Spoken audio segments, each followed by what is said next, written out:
আমার ক্ষেত্রে সবচেয়ে বেশি যে স্বপ্নটা এসেছিল, এই স্বপ্নটা আসে বারবার, তাহলে ছেলে সন্তান হবে। হাই এভরিওয়ান, দিস ওয়ান পঞ্চুর আরেকটি নতুন ভিডিওতে সকলকে স্বাগত। তো আজকের ভিডিওতে যে বিষয়ে আলোচনা করব আশা করি বুঝতে পেরেছি। হ্যাঁ, আজকের ভিডিওতে আমি কিন্তু পুরোপুরি একটা মা, আর এই ভিডিওতে বিশেষত অনেক মায়েদের যেটা প্রশ্ন সেটা হলো যে প্রেগনেন্সিতে দেখা স্বপ্ন কি সত্যি হয়, আর কিসের স্বপ্ন দেখলে ছেলে হয় বা মেয়ে হয়। দেখুন, স্বপ্ন আসাটা পুরোপুরি স্বাভাবিক, তবে এই স্বপ্নগুলো দেখেই কিন্তু অনেক দিদা কাকিমারা রয়েছেন বা আমাদের মায়েরা রয়েছেন, দেখবেন অনেক সময় বলে থাকেন আপনার ক্ষেত্রে ছেলে বা মেয়ে সন্তান হওয়ার লক্ষণ। তো চলুন আজকে ভিডিওতে মূলত এই বিষয়ে আলোচনা করব। এই বিষয়ে আমার পার্সোনাল এক্সপিরিয়েন্স শেয়ার করব, আমাকে ঠিক প্রেগনেন্সির সময় কী কী বলা হতো এবং আমার ছেলের সন্তানের ক্ষেত্রে ঠিক কোন কোন স্বপ্নগুলো মিলে গেছিলো এই বিষয়ে শেয়ার করব। ভিডিওটা শেষ পর্যন্ত দেখুন, আশা করি আপনার জন্য অনেকটাই হেল্পফুল হবে। তার জন্য অবশ্যই ভিডিওটা ভালো লাগলে, ইনফরমেটিভ মনে হলে বেশি বেশি শেয়ার করুন, আর এখনও পর্যন্ত চ্যানেলটাকে সাবস্ক্রাইব না করে থাকলে সাবস্ক্রাইব করুন। চলুন ভিডিও মূল বেশি যাওয়া যাক। তো ভিডিওতে এগিয়ে যাওয়ার আগে একটা ছোট্ট প্রশ্ন রাখি, সেটা হলো আপনার ক্ষেত্রে প্রেগনেন্সিতে ঠিক কোন ধরনের স্বপ্নটা বেশি আসছে কমেন্ট বক্সে জানাবেন। এবারে বলি, দেখুন গর্ভাবস্থায় অনেকের ক্ষেত্রে অনেক ধরনের লক্ষণ প্রকাশ পায়, আবার অনেকেই কিন্তু এই সময় বিভিন্ন ধরনের স্বপ্ন দেখে থাকেন। যদিও বা এগুলোর কিন্তু বৈজ্ঞানিক কোনো ভিত্তি নেই, কিন্তু আমাদের পারিপার্শ্বিক দিদা কাকিমারা বা আমাদের মায়েরা অনেক সময় বলে থাকেন যে এই স্বপ্নটা আসে বারবার, তাহলে ছেলে সন্তান হবে, বা এই লক্ষণটা বেশি দেখা দিচ্ছে তাহলে কিন্তু মেয়ে সন্তান হবে। তো এগুলো কিন্তু দীর্ঘদিনের এক্সপিরিয়েন্স, যেটা কিন্তু আমার প্রেগনেন্সিতে বারবার বলা হতো, যার মধ্যে কিছু কিছু লক্ষণ রয়েছে। যেমন গর্ভাবস্থায় আপনার পেটটা যদি ছুচালো টাইপের হয়ে থাকে, একদম সরু টাইপের হয়ে থাকে, খুব একটা সরু না, দুদিক থেকে চেপটা আর সামনের দিকে যদি সুচালো টাইপের হয়ে থাকে, তাহলে কিন্তু এটা ছেলে সন্তান হওয়ার লক্ষণ। এটা বিশেষত প্রেগনেন্সির 8 নম্বর মাসে আপনি ভালোভাবে লক্ষ্য করতে পারবেন। আর যদি পেটটা চেপটা টাইপের হয়ে থাকে, মানে সামনের দিকে চেপটা থাকে আর দুদিক থেকে বেশ বড় টাইপের লাগে, তাহলে এটা কিন্তু মেয়ে সন্তান হওয়ার লক্ষণ। এমনকি গর্ভাবস্থায় বিশেষত আপনি যদি দেখতে খুব সুন্দর হয়ে যান, স্কিন পুরো গ্লো করে আর বেশ হেলদি হয়ে যায়, তাহলে কিন্তু এটাও ছেলে সন্তান হওয়ার লক্ষণ। আর কোনো মা যদি এই সময় বেশ শুকিয়ে যায়, দেখতে অনেকটা খারাপ হয়ে যায় আগের থেকে, তাহলে কিন্তু এটা মেয়ে সন্তান হওয়ার লক্ষণ। মানে পেটে যদি মেয়ে সন্তান থাকে, তাহলে কিন্তু মায়ের যে সমস্ত যে গ্লো সেটা কিন্তু মেয়ে কেড়ে নেয়, এটা কিন্তু বলা হয়ে থাকে।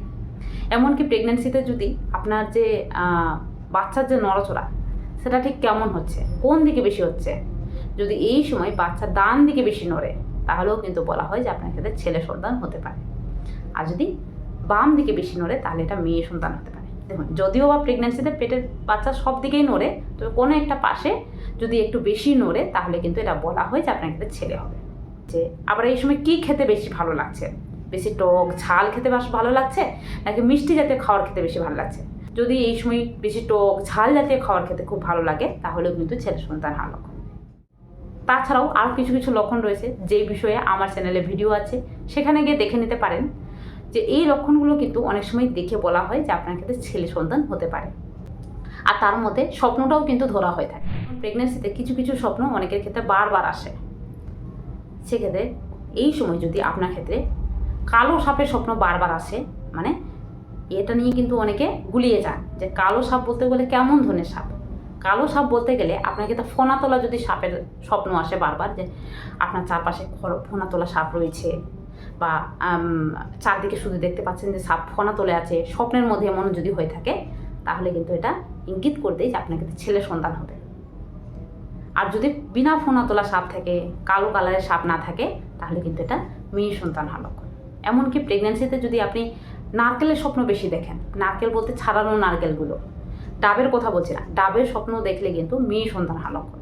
আর যদি নারকেলের স্বপ্ন দেখেন, তাহলে কিন্তু এটা ছেলে সন্তান হওয়ার লক্ষণ।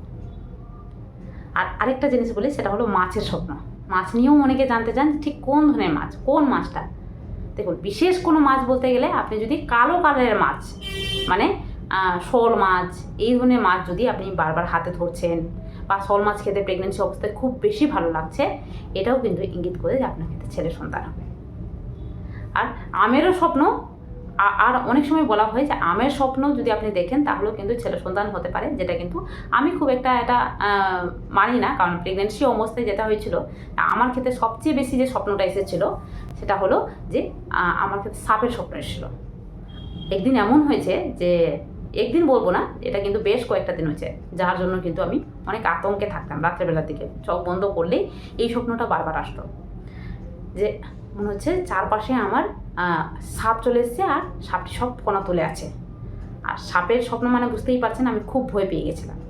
আর সেই সময় আমি কিন্তু খুব জোরে চিৎকার করে উঠেছিলাম। আর আমার হাজব্যান্ডকে সব কিছু জানাই, তখন কিন্তু বলেছিলাম যে মনে হচ্ছে বারবার শুধু সাপ আমার কাছে আসে, কেন হচ্ছে এটা কিছু বুঝতে পারছি না।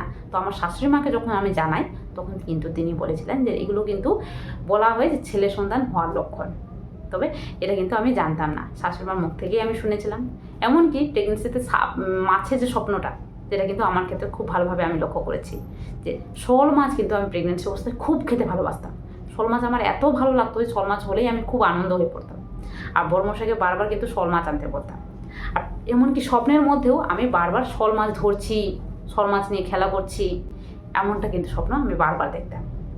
তো এই শোল মাছ, কালো কালারের যে মাছ, এটা দেখলে নাকি ছেলে সন্তান হয়, যেটা কিন্তু আমি প্রেগনেন্সি অবস্থায় জানতাম না যে এই ধরনের স্বপ্ন দেখলে এত ছেলে সন্তান হয়। সেটা কিন্তু আমি প্রেগনেন্সি ডেলিভারি হয়ে যাওয়ার পরে আমি যখন হসপিটালে থাকি, তা আমার পাশের একজন দিদি কিন্তু আমাকে জানিয়েছিল প্রেগনেন্সি অবস্থায় কিসের স্বপ্ন বেশি দেখতে। আমি বললাম যে কিসের স্বপ্ন বলতে গেলে আমি একটা জিনিস মনে আছে যে আমি সাপের স্বপ্ন আর মাছের স্বপ্ন বারবার দেখতাম। বলছে এই যে এটা কিন্তু ছেলে সন্তান হওয়ার লক্ষণ। আমার ক্ষেত্রেও কিন্তু আমি দুটো ছেলে আছে, মানে তার ক্ষেত্রে দুটো ছেলে, প্রথম একটা ছেলে ছিল আর ছেলে হয়েছে, তো সে কিন্তু মাছের স্বপ্ন দেখছিল দুটো ছেলের বেলায়, শোল মাছের স্বপ্ন। সেক্ষেত্রে তারও কিন্তু ছেলে সন্তান হয়েছে। তো এটা কিন্তু আমি শুনেছি, আর যেটা কিন্তু আমার ক্ষেত্রে মিলেছে, আমার পাশের যে বেডে যিনি ছিলেন তার ক্ষেত্রেও মিলেছে। এমনকি আমার শাশুড়ি মা কিন্তু এই জিনিসগুলো বারবার বলতেন। তো এইগুলো কিন্তু সব শোনা জিনিস, যেটা কিন্তু আমাদের দিদা কাকিমারা মায়েরা অনেক সময় বলে থাকেন, আর যেটা কিন্তু অনেকের ক্ষেত্রে মিলে যায়। তবে বারবার বলবো যে এগুলো দেখে আপনি 100% জানতে চাইবেন যে আপনার গর্ভের সন্তান যে ছেলেই হবে বা মেয়েই হবে, এটা কিন্তু কোনো মতেই জানা সম্ভব না। প্রেগনেন্সির লক্ষণ, প্রেগনেন্সির যে স্বপ্ন, সেটা কিন্তু পুরোপুরি একটা ধারণা, অনুমান, যেটা কিন্তু দীর্ঘদিনের এক্সপিরিয়েন্স বা অনেক মায়েদের এক্সপিরিয়েন্স। বিশেষত আমাদের দিদা কাকিমারা কিন্তু এগুলো বারবার বলে থাকেন। আপনার ক্ষেত্রে কোনো স্বপ্ন যদি বারবার আসে, সেটা যদি আপনি কোনো দিদাকে জানান, দেখবেন একই কথা বলবে, যেটা হচ্ছে তাহলে কিন্তু ছেলে হতে পারে। তো ঠিক তেমনি আমার ক্ষেত্রে এটা হয়েছিল। তবে এক্ষেত্রে ছেলে হোক বা মেয়ে হোক, যে হোক, গর্ভের সন্তানটা সুস্থ থাকুক, ভালো থাকুক, যাতে সুস্থভাবে পৃথিবীতে আসুক। কারণ একটা সুস্থ সন্তান প্রত্যেকটা মা চাই। বাচ্চার কোনো রকম ক্ষতি হওয়া মানে মায়ের মারাত্মক ক্ষতি হওয়া। সেক্ষেত্রে এই সময় বাচ্চা যাতে সুস্থ থাকে, ভালো থাকে, হেলদি থাকে, তার জন্য হেলদি খাবার খান, হেলদিভাবে থাকুন। বাচ্চা ছেলে হোক বা মেয়ে, দুজনারই কিন্তু বর্তমান জগতে সমান অধিকার রয়েছে। সে একটা মেয়ে হোক বা দুটো মেয়ে হোক, আপনি দুজনকেও ভালো শিক্ষা দিলে তারা কিন্তু ঠিক এক সময় আপনার দায়িত্ব নেবে। সেক্ষেত্রে এই সময় নিশ্চিন্তে থাকুন, যে আসছে তাকে সুস্বাগতম করুন এবং এই সময় আনন্দে থাকুন। প্রেগনেন্সি জার্নিটা একটা সুন্দর মুহূর্ত প্রত্যেকটা মায়েদের জন্য। তো এই সময় আনন্দে থাকুন, ভালো থাকুন। চলুন, আজকে ভিডিওটা এই পর্যন্ত। ভিডিওটা কেমন লাগলো কমেন্ট বক্সে জানাবেন, এবং অবশ্যই চ্যানেলটাকে সাবস্ক্রাইব না করে থাকলে সাবস্ক্রাইব করে দিন। আর পারলে বেশি বেশি করে শেয়ার করুন, যাতে প্রত্যেকটা মায়েরা আজকে ভিডিওটা দেখে কিছুটা হলেও অনুমান করতে পারে তার ক্ষেত্রে কী সন্তান হতে পারে। চলুন, টাটা।